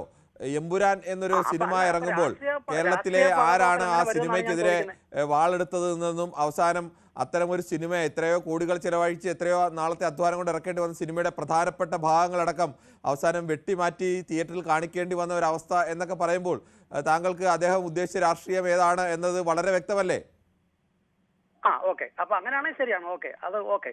പക്ഷെ നമ്മളിപ്പം ED എന്ന് പറയുന്നത് നമ്മൾ ഇങ്ങനെയുള്ള രാജ്യത്ത് നടക്കുന്ന കുറ്റകൃത്യമായിട്ടുള്ള കാര്യം, കുറ്റകൃത്യമല്ല ഇത്, അങ്ങനെയുള്ള കാര്യങ്ങളുണ്ടെങ്കിൽ പിടിച്ചിട്ട് അവരുടെ ടാക്സ് ഈടാക്കാൻ വേണ്ടിയിട്ടല്ല. ഇപ്പൊ നമ്മുടെ പ്രതിപക്ഷ നേതാവ് പറയുന്നില്ലേ, ടാക്സ് പിടിക്കുന്നില്ല, കേരളം ഇത്രയോ കോടി ടാക്സ് ഉണ്ടെന്നുള്ളത്. ടാക്സ് പിടിക്കുന്ന അത് ED ആണോ? അല്ലല്ലോ, അത് അല്ലല്ല, ഞാൻ പറയുന്നത് ടാക്സ് വെട്ടിച്ച് കൊണ്ടുവന്നു, അപ്പൊ അവർ ടാക്സ് അടയ്ക്കേണ്ടതല്ലേ? അത് അങ്ങനെ കസ്റ്റംസ് നോക്കിയത്. ടാക്സ് അടച്ചോ ഇല്ല എന്നുള്ളത് നമുക്കറിയില്ല. അപ്പൊ അവര് ചെക്ക് ചെയ്യുന്നെങ്കിൽ ചെക്ക് ചെയ്തോട്ടെ. ഇത്രയും ഇങ്ങനെ കാലങ്ങൾ കൂട്ടുമ്പോ അതിലൊരു സംശയം വരാതിരിക്കില്ലല്ലോ. അതിപ്പോ എന്റെ വീട്ടിലാണെങ്കിലും ശരിയാണ്, ഞാൻ ഓവറായിട്ട് എന്തെങ്കിലും ചെയ്തു കഴിഞ്ഞാൽ ചിലപ്പോൾ ED വന്നിരിക്കും. ശരി, പക്ഷെ ആ ED എന്ന് പറയുന്ന സംവിധാനം ഇതിന്റെ കണ്ണ് ചില ഭാഗങ്ങളിലേക്ക് മാത്രം തുടർച്ചയായി പോവുകയും ചില ഭാഗങ്ങളിലേക്ക് പോകാതിരിക്കുകയും ചെയ്യുമ്പോൾ ആളുകൾക്ക് സംശയം തോന്നും. അത് പാടില്ല. അത് ചെയ്യുന്നെങ്കിൽ എല്ലാ പാർട്ടിപരമായിട്ട് നോക്കാതെ നമ്മൾ രാജ്യത്തിന് വേണ്ടിയാണെങ്കിൽ, രാജ്യത്തിന് വേണ്ടി നിൽക്കണം. നിങ്ങൾ എന്തുകൊണ്ടാണ് അതിന് അങ്ങനെ ആരോപണം വരുന്നത്? രാഷ്ട്രീയക്കാർക്കെതിരെ എടുത്ത കേസുകൾ പരിശോധിച്ചു കഴിഞ്ഞാൽ 193 കേസുകൾ ആണ് രാഷ്ട്രീയക്കാർക്കെതിരെ കഴിഞ്ഞ കാലയളവിൽ എടുത്തത്. ഈ 193 കേസുകൾ എടുത്തതിൽ മറ്റു പാർട്ടികളുടെ ഉണ്ടായിരുന്ന പിന്നീട് BJPയിലേക്ക് വന്ന 4-5 പേരൊഴികെ ബാക്കി എല്ലാവരും മറ്റു പാർട്ടികൾപ്പെട്ട ആളുകളാണ്. ഈ ഒരു പാർട്ടിക്കാരുമായി BJPക്കാരൊഴികെ മറ്റു പാർട്ടിക്കാർ മാത്രമേ, അല്ലെങ്കിൽ BJPയുടെ സഖ്യകക്ഷിയല്ലാത്ത മറ്റു പാർട്ടിക്കാർ മാത്രമേ ഇന്ത്യയിൽ അഴിമതി നടത്തൂ എന്നൊന്നുമില്ലല്ലോ. അഴിമതി നടത്തുന്നെങ്കിൽ എല്ലാ രാഷ്ട്രീയത്തിലും അഴിമതിക്കാരുണ്ട്. എല്ലാരും നടത്തും, നടത്താത്തവരാരുമില്ല. ഒരു അതുകൊണ്ടാണ് ആളുകൾ രാഷ്ട്രീയം സംശയിക്കുന്നത്. ഒരു പാർട്ടിക്കാരും കറക്റ്റ് അല്ല, എല്ലാരും കണക്കാ. ഇതില് പിന്നെ പറ്റിക്കപ്പെടുന്നത് ജനങ്ങളെ ഉള്ളൂ. ശരി, അത് താങ്കൾ പറഞ്ഞതിൽ ശരിയാണ്. ശ്രീ ചന്ദ്രമോഹനാണ്. ശ്രീ ചന്ദ്രമോഹൻ, താങ്കൾക്ക് എന്താണ് ഈ വിഷയത്തിൽ പറയാനുള്ളത്? സാർ, പിന്നെ നിങ്ങളുടെ ചോദ്യം തന്നെ ഒരു ചെറിയ പ്രശ്നമുണ്ടല്ലോ. അതെന്താണ്, പറയൂ. താങ്കൾക്ക് ED മാത്രമാണോ ഈ കേസിൽ അന്വേഷണം? കേട്ടില്ല സാർ. ED മാത്രമാണോ ഈ കേസിൽ അന്വേഷിച്ചിരിക്കുന്നത്? അല്ല, കസ്റ്റംസിന്റെ അന്വേഷണം ഉണ്ടല്ലോ. കസ്റ്റംസ് ഉണ്ട്, ഇൻകം ടാക്സ് ഉണ്ട്, ED ഉണ്ട്. ഈ 3 ഡിപ്പാർട്ട്മെന്റ് ഉണ്ട്. ഈ 3 ഡിപ്പാർട്ട്മെന്റും കൂടെ ഒരു കമ്പയർ ആയിട്ടാണ് അന്വേഷണം നടത്തുന്നത്. സാറ് ED മാത്രമാണോ അന്വേഷിക്കുന്നത് എന്നുള്ള ചോദ്യം അങ്ങനെയല്ലല്ലോ ചോദിച്ചിരിക്കുന്നത്. മുകളിൽ എഴുതിയിരിക്കുന്നത് താങ്കൾക്ക് വ്യക്തമായി കാണാം. ED, എൻഫോഴ്സ്മെന്റ് ഡയറക്ടറേറ്റ് അന്വേഷണമോ വിരട്ടലോ. എനിക്ക് വ്യക്തമായിട്ട് കാണുന്നുണ്ട്, ഞാൻ കാണുന്നുണ്ട്. പക്ഷേ ഒരു കാര്യമുണ്ട്. ഒരു മിനിറ്റ് ചന്ദ്രമോഹൻ, ഇന്ത്യയിലെ പ്രധാനപ്പെട്ട അന്വേഷണ ഏജൻസികളിൽ എൻഫോഴ്സ്മെന്റ് ഡയറക്ടറേറ്റിനെ കുറിച്ചാണ് ഏറ്റവും കൂടുതൽ രാഷ്ട്രീയമായ ആരോപണങ്ങൾ ഉള്ളത്. ഇന്ത്യയിലെ അന്വേഷണ ഏജൻസികളിൽ കുറ്റകൃത്യങ്ങളിൽ ശിക്ഷ നൽകുന്ന നിരക്കിൽ ഏറ്റവും ദുർബലമായ ഒരു വകുപ്പ് അല്ലെങ്കിൽ ദുർബലമായ ഒരു അന്വേഷണ ഏജൻസി എന്ന് പറയുന്നത് ED ആണ്. അത്രത്തോളം ദുർബലമാണ്. 1% ആളുകളെ പോലും ശിക്ഷിക്കാൻ കഴിയാത്ത അത്ര ദുർബലമായ ഒരു സംവിധാനമാണ്. അത് രാഷ്ട്രീയമായി പകപോക്കലിന് വേണ്ടി ഉപയോഗിക്കുന്നുണ്ട് എന്നുള്ള ആരോപണം അതിശക്തവുമാണ്. അതുകൊണ്ട് തന്നെയാണ് EDയുടെ വിഷയം എടുത്തത്. ഞാൻ തിരിച്ചൊരു കാര്യം താങ്കളുടെ അടുക്ക പറയട്ടെ. താങ്കള് നിങ്ങളുടെ ചാനലില് പിന്നെ കണക്കും കൈയൊന്നും ഇല്ലാതെ ഏതെങ്കിലും ഒക്കെ പിന്നെ കാര്യം കൈകാര്യം ചെയ്ത് നോക്കി ED ഇടപെടും. ഞാൻ ചോദിക്കുന്നൊരു ചോദ്യം, ED ഇടപെടുന്നതിന്റെ കണക്കാണ് രാജ്യസഭയിൽ ധനകാര്യ സഹമന്ത്രി പങ്കജ് ചൗധരി രാജ്യസഭയിൽ വെച്ച കണക്കനുസരിച്ച് ഞാൻ വായിക്കാം. ഇതിലേക്ക് ED വന്നത് എങ്ങനെയാണ്? കസ്റ്റംസിൽ ആദ്യം പിന്നെ ശ്രീ ചന്ദ്രമോഹൻ അതല്ല പറയുന്നത്. ചന്ദ്രമോഹൻ, താങ്കൾ പറഞ്ഞത് എന്താണ്? ED ഇതിനകത്ത് വന്നത്. നിൽക്കൂ ചന്ദ്രമോഹൻ, നമുക്ക് കസ്റ്റംസ് അല്ല, ഞാൻ പ്രധാനപ്പെട്ട വിഷയം ED തന്നെയാണ്. ഞാൻ ചോദിച്ച ചോദ്യം ഇതാണ്, ED എന്ന് പറയുന്ന എൻഫോഴ്സ്മെന്റ് ഡയറക്ടറേറ്റ് അവരുടെ അന്വേഷണം നിഷ്പക്ഷമായിട്ടും അല്ലെങ്കിൽ നീതിയുക്തമായിട്ടും തെറ്റ് കണ്ടാൽ അവിടെയൊക്കെയാണ് അന്വേഷണം നടത്തുന്നത് എന്നൊരു വിശ്വാസ്യത ഇപ്പോൾ നിലവിലില്ല എന്നുള്ളതാണ് വിഷയം. എങ്കിൽ പിന്നെ അവർ അന്വേഷിക്കുന്ന കേസുകളിലെ ഒരു പകുതിയെങ്കിലും തെളിയിക്കണ്ടേ? അത് അവരുടെ അന്വേഷണത്തിൽ ഇപ്പം വേണ്ട. ഇന്ന് പിണറായി വിജയൻ എന്തിനാ ഡൽഹിയിലേക്ക് പോകുന്നതെന്ന് സാറിന് വല്ല പിടിയുണ്ടോ? പിണറായി വിജയൻ ഡൽഹിയിലേക്ക് പോകുന്നത് എനിക്ക് എന്തിനാണെന്ന് അറിയില്ല. പിണറായി വിജയനെ പോകേണ്ട ഒരുപാട്, കേരളത്തിന്റെ മുഖ്യമന്ത്രിക്ക് ഡൽഹിയിൽ പോകേണ്ട ഒരുപാട് കാര്യങ്ങൾ കാണും. എന്നാ ന്യൂസുകളെല്ലാം കൂടെ ഒന്ന് കോർഡിനേറ്റ് സാറൊന്ന് ചിന്തിച്ചു നോക്കൂ. ഞാൻ എന്തിനാ ആവശ്യമില്ലാത്ത കഥകൾ ഉണ്ടാക്കാൻ നിൽക്കുന്നത്? എന്റെ ചോദ്യം ഇതേ മാത്രമേ ഉള്ളൂ. താങ്കൾ എന്റെ ചോദ്യം നിൽക്കൂ. താങ്കൾ ED എന്ന് പറയുന്ന അന്വേഷണ ഏജൻസി കഴിഞ്ഞ 10 വർഷത്തിനിടയിൽ എടുത്ത കേസുകളുടെ എണ്ണം 5892. ഇതെല്ലാം PMLA വകുപ്പ് അനുസരിച്ചെടുത്ത കേസാണ്. അതിൽ ഇതുവരെ കോടതിയിൽ നിന്ന് തീർപ്പാക്കിയ കേസുകളുടെ എണ്ണം 42. അതിൽ 15 കേസുകൾ മാത്രമാണ് ശിക്ഷിക്കപ്പെട്ടത്. 0.25% ആണ് ഇവരുടെ ശിക്ഷാ നിരക്ക്, കൺവിക്ഷൻ റേറ്റ്. അങ്ങനെയുള്ള ഒരു ഏജൻസിക്ക് എന്ത് വിശ്വാസ്യതയാണുള്ളത് എന്നതുകൊണ്ട് ED തെറ്റായ വേയിലാണ് സഞ്ചരിക്കുന്നതെന്ന് സാറിന് എങ്ങനെ പറയാൻ പറ്റും? തീർച്ചയായും കഴിയില്ലേ? അങ്ങനെ സംശയം ശക്തമല്ലേ? അല്ല, 15 അന്വേഷിക്കുന്ന കേസുകളൊന്നും തെളിയിക്കപ്പെടുന്നില്ല. ആളുകൾ ജയിലിൽ കിടക്കുന്നു, കുറ്റാരോപിതരായി നിൽക്കുന്നു. ആ അന്വേഷിക്കുന്ന കേസുകൾ മഹാഭൂരിപക്ഷവും തെളിയിക്കപ്പെടുന്നില്ല. ഒരു 100 കേസ് അന്വേഷിച്ചാൽ 50 കേസുകളും തെളിയിക്കണ്ടേ? സാറേ, 99 തെറ്റുകള് ഉണ്ടെന്ന് വരികയും ശരിയെന്ന് ഒരു ശരിയുണ്ടെന്ന് ആ തെറ്റിന് ആ ശരിയെ ഒന്ന് അങ്ങനെയല്ല. നമ്മുടെ ഇന്ത്യൻ ശിക്ഷാ നിയമം പറയുന്നത്, ഇന്ത്യൻ ഭരണഘടന അടക്കം മുന്നോട്ട് വെക്കുന്ന തത്വം അതല്ല. 1000 കുറ്റവാളികൾ രക്ഷപ്പെട്ടാലും ഒരു നിരപരാധി ശിക്ഷിക്കപ്പെടരുത് എന്നുള്ളതാണ് നമ്മുടെ തത്വം. അല്ലാതെ 1000 നിരപരാധികൾ ശിക്ഷിക്കപ്പെട്ടാലും തിരിച്ചല്ല. 99 കണക്ക് പറഞ്ഞാൽ അങ്ങനെ തന്നെയാണ്. അതെങ്ങനെയാണ് സാറേ? ഒരെണ്ണം നമ്മള് അവര് അന്വേഷിച്ച് കണ്ടുപിടിച്ചിട്ടുണ്ടെങ്കിൽ അതിനെ ഒന്ന് അംഗീകരിക്കും. അതെന്തിനു അംഗീകരിക്കണം? ഞാനതാണ് താങ്കളോട് പറഞ്ഞത്. 1000 കുറ്റവാളികൾ രക്ഷപ്പെട്ടാലും ഒരു നിരപരാധി പോലും ശിക്ഷിക്കപ്പെടരുത് എന്നുള്ളതാണ് നമ്മുടെ നിയമത്തിന്റെ അടിസ്ഥാന തത്വം. ഓ ശരി. ഇനി എനിക്ക് മറ്റൊരു കാര്യം പറയാനുണ്ട്. കോടികൾ തിരിമറി നടത്തിയതിന് ശേഷം ഇതിന്റെ ഡീറ്റെയിൽ ഒന്നും നമ്മുടെ ആരുടെ ഇല്ലല്ലോ. ഉണ്ടോ? എനിക്കറിയില്ല അവർ തിരിമറി നടത്തിയോ ഇല്ലയോ എന്ന്. താങ്കൾക്ക് പറയില്ല. താങ്കളുടെ കാര്യമില്ല. നമ്മൾ ഈ ന്യൂസ് കേൾക്കുന്നതും അതുപോലെ ആൾക്കാർ പറഞ്ഞിട്ടുള്ളതും നമുക്ക് അറിയുള്ളൂ. ശരി, ഓക്കെ. എന്തായാലും നമ്മുടെ മുന്നിലുള്ളത് EDയുടെ എഫിഷ്യൻസിയുടെ കണക്ക് നമ്മുടെ മുന്നിൽ കേന്ദ്ര സർക്കാർ തന്നെ വെച്ചിട്ടുണ്ട്. നമ്മളെ അല്ലല്ല, EDയുടെ എഫിഷ്യൻസിയുടെ കണക്ക് കേന്ദ്ര സർക്കാർ തന്നെ നമ്മുടെ മുന്നിൽ വെച്ചിട്ടുണ്ട്. ആ കണക്കനുസരിച്ച് നോക്കിയാൽ അറിയാലോ കേരള പോലീസ് അന്വേഷിക്കുന്നത് എങ്ങനെയാണ്, തമിഴ്നാട് പോലീസ് അന്വേഷിച്ചാൽ എത്ര പേരെ ശിക്ഷിക്കപ്പെടുന്നുണ്ട്, ഇതെല്ലാം കണക്കുകളുണ്ടല്ലോ.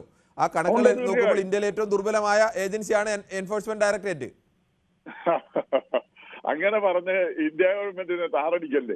ഇന്ത്യ ഗവൺമെന്റിനെ അല്ലോ താറടിക്കുന്നത്. ഇന്ത്യ ഗവൺമെന്റ് ഈ എൻഫോഴ്സ്മെന്റ് ഡയറക്ടറേറ്റിന്റെ ശേഷി കുറവിന് ഇന്ത്യ ഗവൺമെന്റ് ആണോ? സാറേ, നമ്മുടെ അന്വേഷണ ഏജൻസികളെ നമ്മൾ തന്നെ അങ്ങ് താറടിക്കുന്നതിന്റെ നമ്മുടെ അന്വേഷണ ഏജൻസി മോശമാണെങ്കിൽ മോശമാണെന്ന് തന്നെ പറയണം, കൊള്ളാമെങ്കിൽ കൊള്ളാമെന്ന് പറയണം.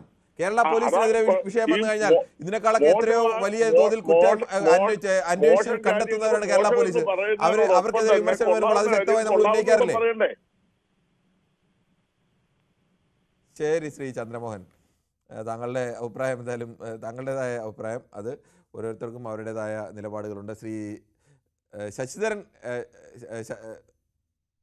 ക്ഷമിക്കണം, ശ്രീ ശശിധരക്കുറുപ്പാണ് അടൂരിൽ നിന്നും. ശ്രീ ശശിധരക്കുറുപ്പ്, താങ്കൾക്ക് പറയാം. നമസ്കാരം സാറേ. നമസ്കാരം സാറേ, ഇവര് നമ്മുടെ ഈ പാർട്ടികളൊക്കെ നമ്മൾക്ക് മാതൃകയാവേണ്ടിയവരാ. അവര് ഇത് കണ്ണടച്ചിരുട്ടാക്കിയതാ, അല്ലാതെ ഇവര് അറിയാതെ ഒന്നും നടക്കത്തില്ല. അതിപ്പോ പോട്ടെ, നമ്മള് അതിനെപ്പറ്റിയല്ല പറയുന്നത്. ഇവര് തന്നല്ല, ഈ സമൂഹത്തിലെ ഇതിനെക്കാട്ടിലൊക്കെ കോടി കണക്കിന് കള്ളപ്പണം ഉണ്ട്. അതെന്ത് ചെയ്യാൻ പറ്റുമെന്നുള്ളതാണ്. മോദി കുറച്ചൊക്കെ ചെയ്യുന്നുണ്ട്, പക്ഷെ അതിനുള്ള പ്രതിവിധി എന്തുമായിരിക്കണം, അതാണ് നമുക്ക് അറിയേണ്ടതൊന്നും. ശരി, താങ്കളുടെ അഭിപ്രായം വ്യക്തമാണ്. ശ്രീ ഐസക്കാണ് പെരുമ്പാവൂരിൽ നിന്നാണ്. ശ്രീ ഐസക്ക്, താങ്കൾ എങ്ങനെയാണ് ഇപ്പോഴത്തെ ഈ EDയുടെ അന്വേഷണത്തെ വിലയിരുത്തുന്നത്? ED എൻഫോഴ്സ്മെന്റ് ഡയറക്ടറേറ്റ് കാര്യക്ഷമമായിട്ടുള്ളൊരു സംവിധാനമാണ്. പക്ഷെ അവര് ഈ രാഷ്ട്രീയമായിട്ട് ഭരണകക്ഷിക്ക് അനുകൂലമല്ലാത്ത ആളുകളെയാണ് കൂടുതൽ ഈ അന്വേഷണത്തിൽപ്പെടുത്തുന്നത്.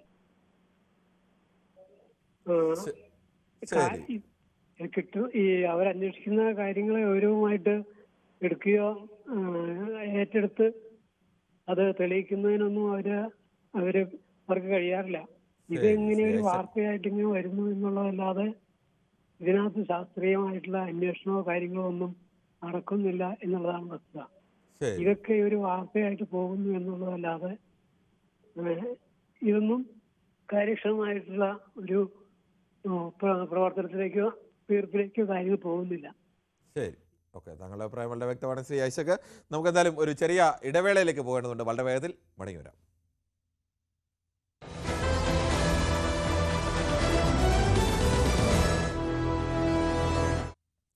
ശ്രീ പ്രവീൺ കുമാറാണ് കാസർഗോഡ് നിന്നാണ് ചേരുന്നത്. ശ്രീ പ്രവീൺ കുമാർ, താങ്കൾ എങ്ങനെയാണ് ഈ വിഷയത്തോട് പ്രതികരിക്കുന്നത്?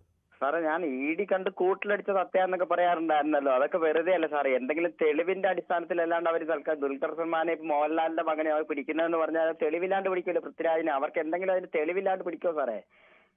അങ്ങനെയൊന്നും പറയാൻ കഴിയില്ല. അങ്ങനെ തെളിവിന്റെ ഞാൻ അടിസ്ഥാനത്തിലാണ് അവർ പറഞ്ഞത് പിടിക്കുന്നതൊക്കെ. ഇതിപ്പോ ആൾക്കാരുടെ പേര് വെച്ചോ അവരുടെ ഇത് വെച്ചോ ഒന്നും അല്ല ഇത് പിടിക്കുന്നത്. ഇത് അവർക്ക് എന്തെങ്കിലും തെളിവ് കിട്ടാണ്ട് പറ്റുമോ? താങ്കൾ ഇപ്പൊ മറ്റുള്ള മുമ്പ് പറഞ്ഞ പ്രേക്ഷകരോട് പറയുന്നത് ഞാൻ കേട്ടായിരുന്നു. ഇ.ഡിയുടെ അങ്ങനെയല്ല, അവർക്ക് എന്തെങ്കിലും തെളിവ് കിട്ടാണ്ട് വരുമോ? ഇപ്പൊ തന്നെ കിട്ടണമെന്ന് പ്രത്യേകിച്ച് അങ്ങനെ തെളിവ് കിട്ടിയാലേ അവർ അന്വേഷിക്കൂ എന്നുള്ള ഒരു വിശ്വാസ്യതൊന്നും നിലവിൽ ആ അന്വേഷണ ഏജൻസിക്ക് ഉണ്ട് എന്ന് തോന്നുന്നില്ല. അല്ല, അങ്ങയുടെ ചാനലിന്റെ തലപ്പത്തിരിക്കുന്നതെന്ന് പറഞ്ഞാൽ മറ്റേ അംബാനിയുടെ ചാനലാണല്ലോ ന്യൂസ് 18 അല്ലേ? അവരാണല്ലോ നിങ്ങളുടെ പുറത്ത് അല്ലേ? അല്ല, അത് ഇതുമായിട്ട് എന്താണ് ബന്ധം? അതാ ഞാൻ പറഞ്ഞത്. അതെ സാറേ, ഞാൻ എന്നാന്ന് പറഞ്ഞ 20 വർഷം വർക്ക് ചെയ്ത സ്ഥാപനത്തിൽ ഞാൻ പറയാം, ഇതിൽ ടാക്സ് ഒക്കെ വെട്ടിക്കുന്നത് എനിക്ക് കറക്റ്റ് ആയിട്ട് അറിയാം. അതുകൊണ്ടാ പറഞ്ഞേ.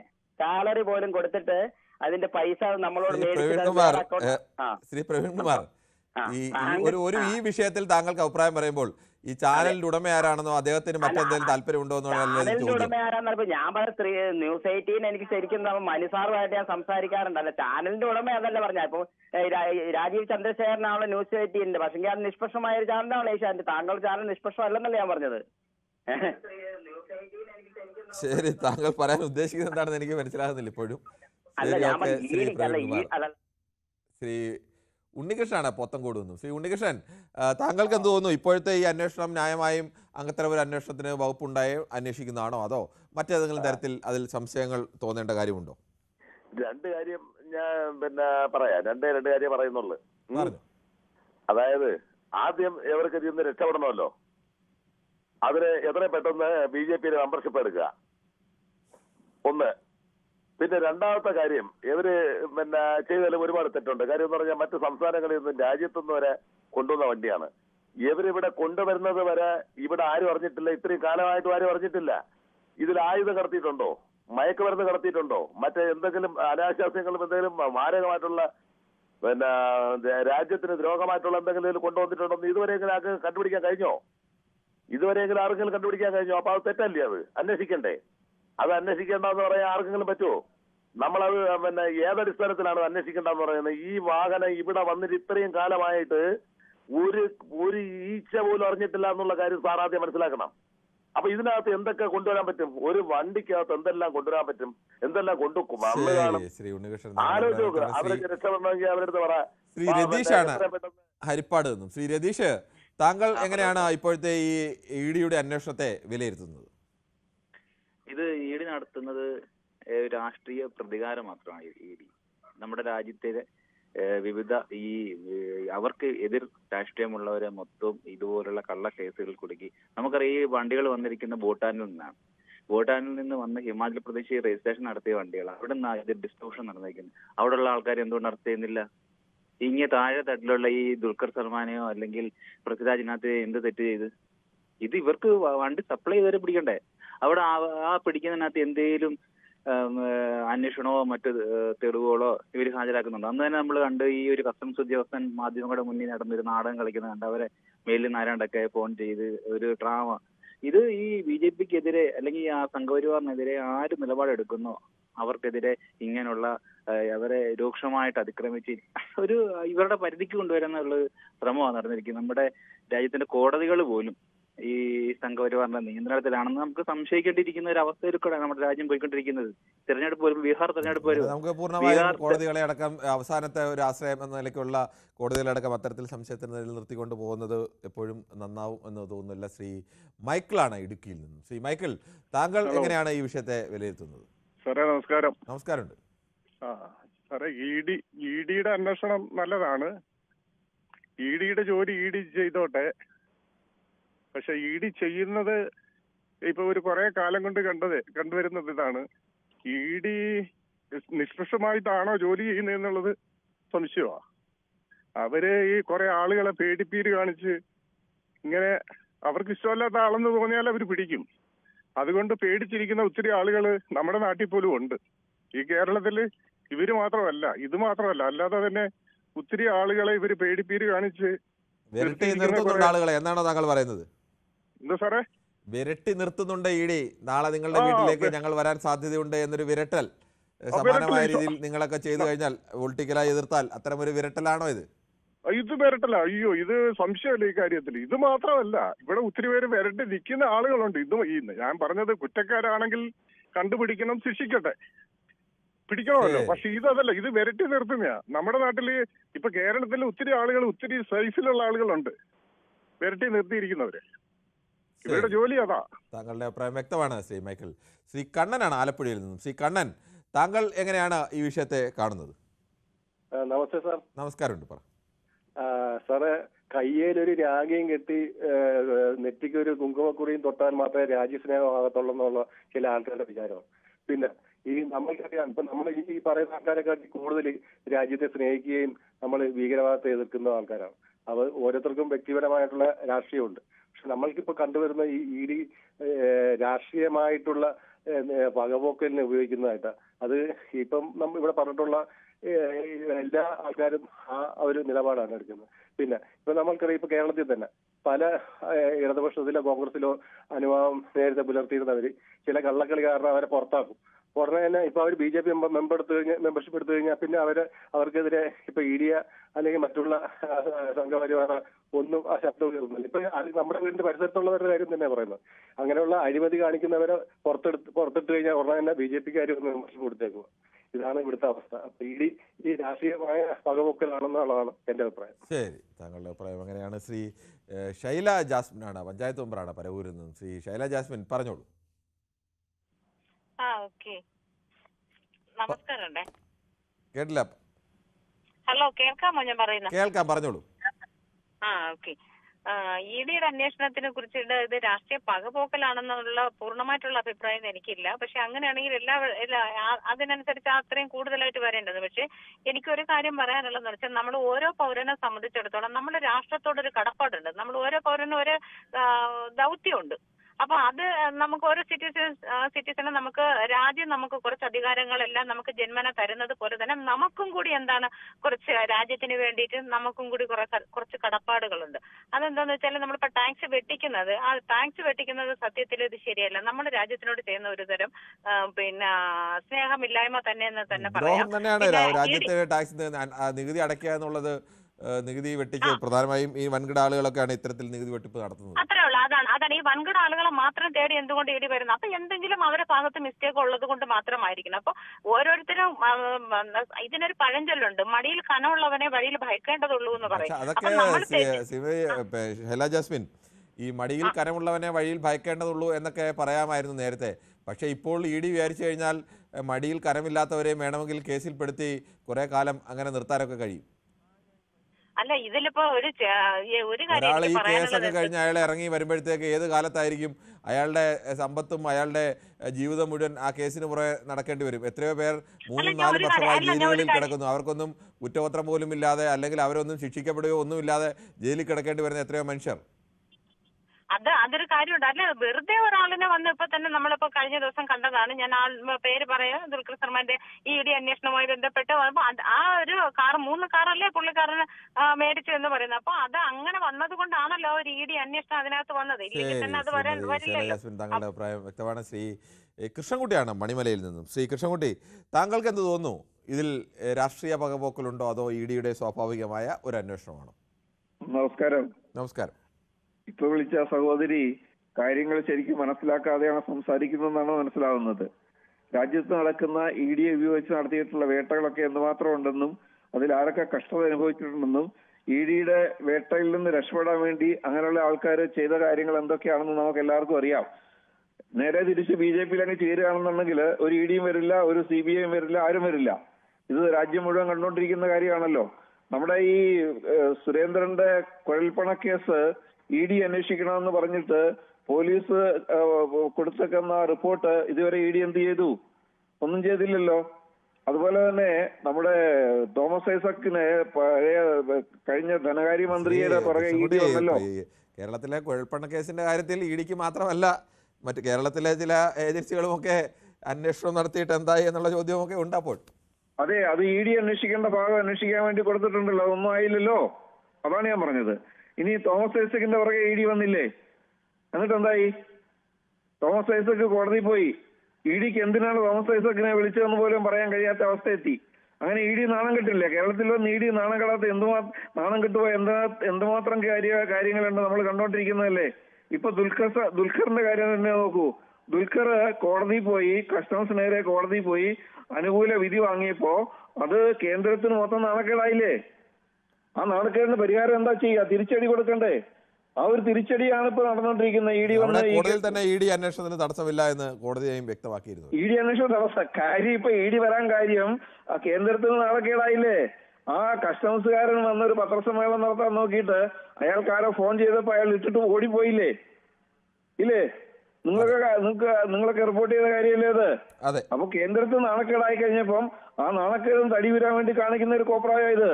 നമ്മളെ സംബന്ധിച്ചിട്ട് നമ്മളെ ഇന്ത്യയിലെ സിനിമാ താരങ്ങള് നിരവധി ആൾക്കാരുണ്ടെങ്കിലും മൊത്തത്തിൽ നോക്കിയാല് നമ്മളെ കേരളത്തിലെ സിനിമാ താരങ്ങൾ എത്രയോ ഭേദമാണ്. അവരൊന്നും അങ്ങനെ പേരുദോഷം ഉണ്ടാക്കുന്നവരും കുഴപ്പം കാണിക്കുന്നവരല്ല എന്നാണ് നമ്മുടെ പൊതുവായ ധാരണ.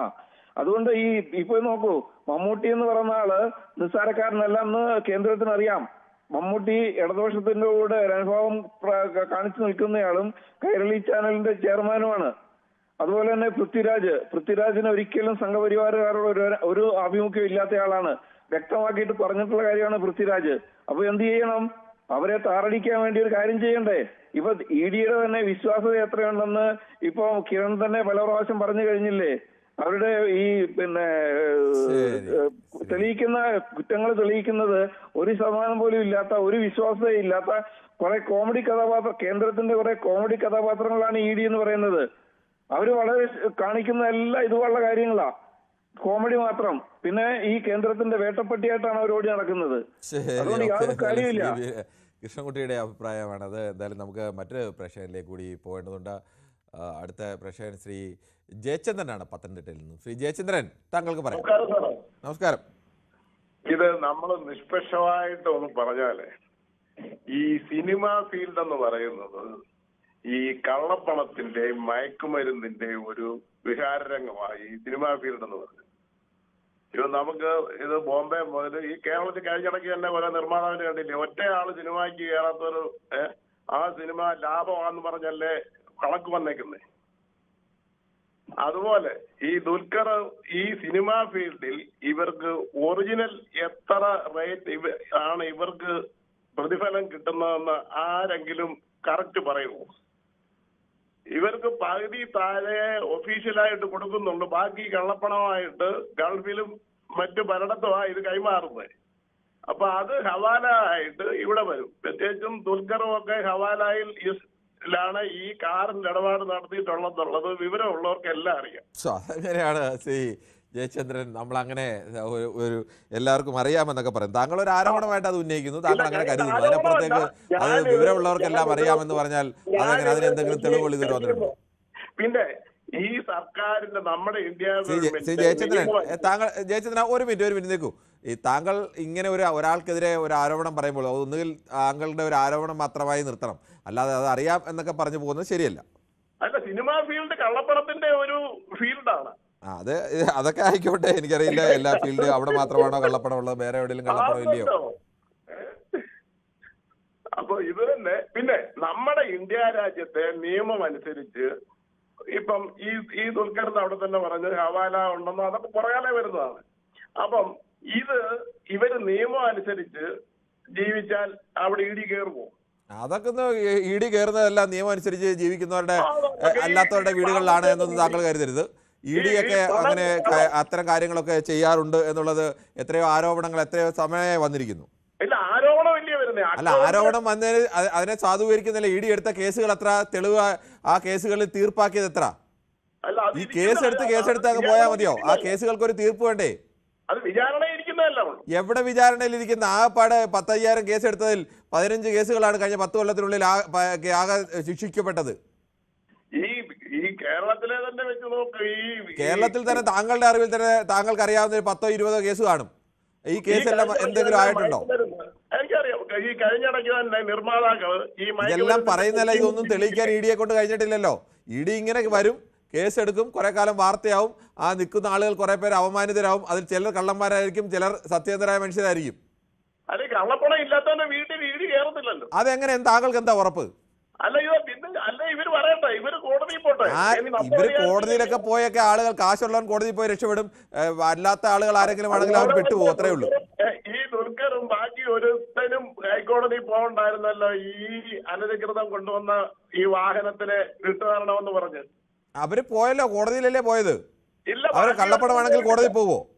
ബാക്കി ഒരുത്തനും പോയിട്ടില്ല. ബാക്കി ഒരുത്തനാരാ? ദുൽഖറും പൃഥ്വിരാജിന്റെ വണ്ടി എടുത്തോടൊന്നും പോയിട്ടില്ല. വേറെ ഒരുത്തനുണ്ട്. ഈ സിനിമ ഇവരെല്ലാം ഈ കള്ളപ്പണം ശ്രീ ജയചന്ദ്രൻ, അങ്ങനെ എല്ലാവരെയും അടച്ചാക്ഷേപിക്കുന്ന ആ രീതി ഒരു ശരിയായ രീതിയേ അല്ല. എല്ലാ മേഖലയിലും കള്ളന്മാരുണ്ട്, എല്ലാ മേഖലയിലും കള്ളപ്പണക്കാരുണ്ട്, എല്ലാ മേഖലയിലും മയക്കുമരുന്ന് ഉപയോഗിക്കുന്നവരുണ്ട്. അതുകൊണ്ട് സിനിമാക്കാർ മാത്രമാണ് ഇതെല്ലാം ചെയ്യുന്നതെന്നും പറയരുത്. സിനിമാ മേഖലയിലും ഉണ്ട്, അത്രേ ഉള്ളൂ. ശബരിമലയിലെ പോറ്റിയെ കൊണ്ട് ജയറാമിന്റെ വീട്ടിൽ പൂജ നടത്തിയത് നമ്മൾ കണ്ടില്ലയോ?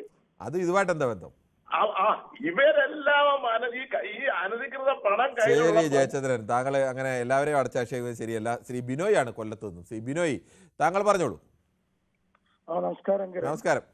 എന്തായാലും ഈ അന്യരാജ്യത്തു നിന്ന് ടാക്സ് വെട്ടിച്ച വണ്ടി മേടിക്കുന്നത് വളരെ കുറ്റകരമാണ്. ഇവർ തന്നെയാണ് പരസ്യത്തിൽ വന്നിരുന്നത്. നിങ്ങൾ പറയുന്നത് പോലെ നികുതി വെട്ടിക്കരുത്, നികുതി കൃത്യസമയത്ത് അടയ്ക്കണമെന്ന് പറയുന്നത്. ഇനി ദുൽഖർ സൽമാൻ അല്ല, മോഹൻലാൽ അല്ല, ഇനി സൽമാൻ ഖാൻ അല്ല, ഷാറൂഖ് ഖാൻ അല്ല, ആരായാലും നികുതി വെട്ടിച്ചത് നികുതി വെട്ടിപ്പ് തന്നെയാണ്. കേന്ദ്ര ഗവൺമെന്റിന്റെ എന്താണ് ന്യൂകോർ എന്ന അവരുടെ ഒരു അന്വേഷണ പേരാണത്. അതെ, അന്വേഷണ ഒരു പദ്ധതിയില് അവരുടെ പേര് വെച്ച് അവർ ഇന്ത്യയിൽ ഇതേ കണക്ക് ഓടുന്ന വണ്ടിയുടെ നമ്പരും ഡീറ്റെയിൽസും ഒക്കെ എടുത്തിട്ട് തന്നെയാണ് ദുൽഖർ സൽമാനെ ഒന്ന് വീട്ടിൽ വന്ന് റെയ്ഡ് ചെയ്തതും 3 വണ്ടി പിടിച്ചു. അതിനകത്ത് ഒരു വണ്ടിയുടെ കാര്യം ഇപ്പോഴും നിങ്ങൾ പറയുന്നുള്ളൂ എല്ലാവരും. 2 വണ്ടിക്ക് അദ്ദേഹം ഒരു ഹർജിയും കൊടുത്തിട്ടില്ല, അത് വിട്ടുതരണമെന്നും പറഞ്ഞില്ല ഒന്നും. അതിന്റെ അർത്ഥം അദ്ദേഹം സ്വമേധയാൽ അത് സമ്മതിച്ചു, ഞാൻ അങ്ങനെ മേടിച്ചത് തന്നെയാണ്. അപ്പൊ ഈ 2 വണ്ടി അകത്ത് കിടക്കുമ്പോൾ 1 വണ്ടിക്ക് മാത്രമാണ് അദ്ദേഹം ഇപ്പൊ ഹർജി കൊടുത്തിരിക്കുന്നത്. അപ്പൊ ഇത് സെലിബ്രിറ്റി ആയിട്ട് നിൽക്കുന്ന ഇവരൊക്കെയാണ് സമൂഹത്തിലൊരു മാതൃകയാവേണ്ടുള്ളത്. നമുക്കറിയാം ഇന്നത്തെ ചെറുപ്പക്കാരെ സംബന്ധിച്ചോളം മാതൃകയാണ് പൃഥ്വിരാജും ദുൽഖർ സൽമാനും ഒക്കെ. പക്ഷെ അവര് മാതൃകയായിട്ടുള്ള അവര് ഇതുപോലെയുള്ള കേസുകളിൽ ഒരിക്കലും പോയി വീഴരുത്. ഇ ഡി എങ്ങനെയാ പോട്ട് ഇപ്പോ എന്താണ് തീയില്ലാതെ പുക ഉണ്ടാവത്തില്ല.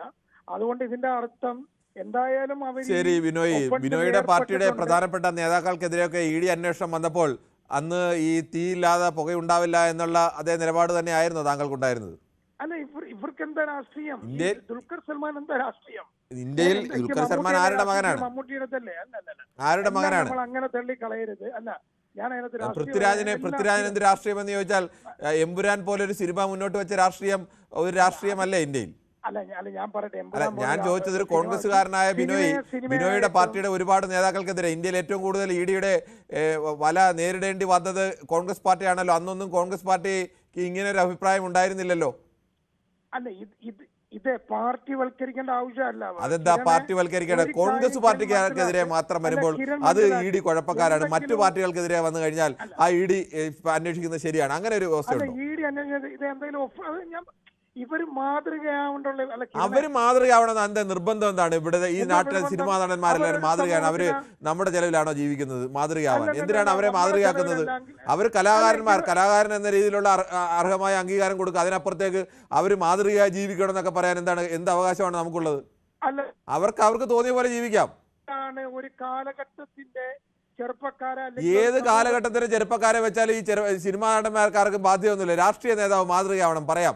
കാരണം നിങ്ങൾ ജനങ്ങളുടെ വോട്ട് വാങ്ങി ജയിച്ച് സ്ഥാനങ്ങൾ എത്തുന്നവരാണ്, അവർ മാതൃകയായി നിൽക്കണം, അതിന് മാന്യതയുണ്ട്. സിനിമാ താരം മാതൃകയാവണമെന്ന് ആര് പറയുന്നു? എന്തിനു മാതൃകയാവണം? സിനിമാ നടന്മാർ എല്ലാ കാലത്തും മോശം സിനിമാ നടന്മാരും നല്ല സിനിമാ നടന്മാരും ഒക്കെ എല്ലാ കാലത്തും ഉണ്ടായിട്ടുണ്ട്. അല്ല കിരണ, ഞാൻ പറയുന്നത് താങ്കൾ ഇത് പറയൂ, താങ്കൾക്ക് ഈ ഇ ഡിയോടുള്ള താങ്കളുടെ നിലപാട് പറയൂ.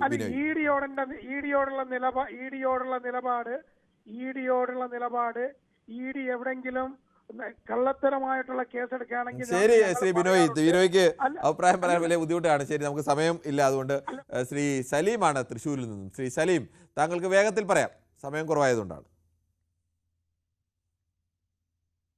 ശ്രീ രാജു ആണ് വയലാറിൽ നിന്നാണ്. ശ്രീ രാജു, താങ്കളുടെ അഭിപ്രായം പറഞ്ഞോളൂ. ഹലോ. നമസ്കാരം, പറഞ്ഞോളൂ. ആ ED എന്ന് പറയുന്നത് കേന്ദ്ര ഗവൺമെന്റ് ഒരു സർവീസ് സംഘടന പോലെയാണ് ഇപ്പൊ പ്രവർത്തിക്കുന്നത്. അല്ലാതെ ഒരു പൊതു ഏജൻസിയായിട്ട് നമുക്ക് അതിനെ കണക്ക് കൂട്ടാൻ പറ്റില്ല. കാരണം കേരളത്തിൽ ഒരു കുടുംബശ്രീയുടെ ഒരു സാമ്പത്തിക വിഷയം വന്നാൽ ഉടനെ കേന്ദ്രത്തിൽ നിന്ന് ED വരികയാണ്. അതൊരു രാഷ്ട്രീയ പകപോക്കൽ തന്നെയാണ്. കാരണം ദുൽഖർ സൽമാൻ എന്ന് പറയുന്ന ആള് മമ്മൂട്ടിയുടെ മകനാണ്. അതേപോലെ തന്നെ ഈ പൃഥ്വിരാജ് എന്ന് പറയുന്ന ആൾ ഒരു ഇടതുപക്ഷ ചായ്വുള്ള ആളാണ്. ആ ഒരു മൈൻഡിൽ തന്നെയാണ് ഈ അന്വേഷണം ഇപ്പൊ ഇവിടെ വന്നത്. കാരണം ഈ വാഹനങ്ങൾ ഏത് സംസ്ഥാനത്താണ് ആദ്യം രജിസ്റ്റർ ചെയ്ത് കൊണ്ടുവന്നതെന്ന് ഇവരെന്താ അന്വേഷിക്കാത്തത്? BJP ഭരിക്കുന്ന സംസ്ഥാനങ്ങളിലാണ്. എന്നിട്ടല്ലേ കേരളത്തിലേക്ക് വന്നത്. ED എന്തുകൊണ്ട് അവിടെ പോയി അന്വേഷിക്കാതെ? ഇവിടെ ഇപ്പോൾ പഞ്ചായത്ത് തെരഞ്ഞെടുപ്പ് വരുന്നുണ്ട്. അതിലൂടെ ഈ നടന്മാരെ പിടിച്ചു കഴിഞ്ഞാൽ അവരുടെ രാഷ്ട്രീയ ഏതാണെന്നുള്ളത് പുറത്തറിയിക്കുക, ഇവരിങ്ങനെയാണെന്ന് വരുത്തി തീർക്കുക എന്നുള്ളൊരു മൈൻഡിലേക്കാണ്. ഇതെന്ന് പറഞ്ഞാൽ അവസാനം ഇന്ത്യയിലെ ജനം തന്നെ ഇതിനെ താങ്കളുടെ അഭിപ്രായം വളരെ വ്യക്തമാണ് ശ്രീ രാജു വയലാർ. എന്തായാലും പ്രേക്ഷകരുടെ ഭാഗത്ത് നിന്ന് വ്യത്യസ്തമായ അഭിപ്രായ പ്രകടനങ്ങളാണ് ഉണ്ടായത്. തീയില്ലാതെ പുകയുണ്ടാകുമോ എന്ന് ചോദിച്ചവരും ഇത് രാഷ്ട്രീയ പകപോക്കലിന് വേണ്ടിയുള്ള ഒരു അന്വേഷണമാണ് എന്ന് പറഞ്ഞവരും ED-യിൽ വിശ്വാസമില്ല. അല്ല, ED-യിൽ വിശ്വാസമുണ്ട്, അങ്ങനെയൊക്കെയുള്ള അന്വേഷണങ്ങളൊക്കെ ഉണ്ടാവും, മടിയിൽ കനവില്ലെങ്കിൽ എന്തിനാണ് ഭയപ്പെടുന്നത് എന്നുള്ള ചോദ്യങ്ങളൊക്കെ, അങ്ങനെ പലതരത്തിലുള്ള വിഷയങ്ങൾ രാഷ്ട്രീയമായി സമീപിച്ചവരും അല്ലാതെ സമീപിച്ചവരും ഒക്കെ ഉണ്ടായിരുന്നു. എന്തായാലും സമ്പന്നവും വ്യത്യസ്തവുമായ ചർച്ചയാണ് ഉണ്ടായത്. നാളെയും ഇതേ സമയം ന്യൂസ് 18 പൊതുവേദി മറ്റൊരു വിഷയവുമായി.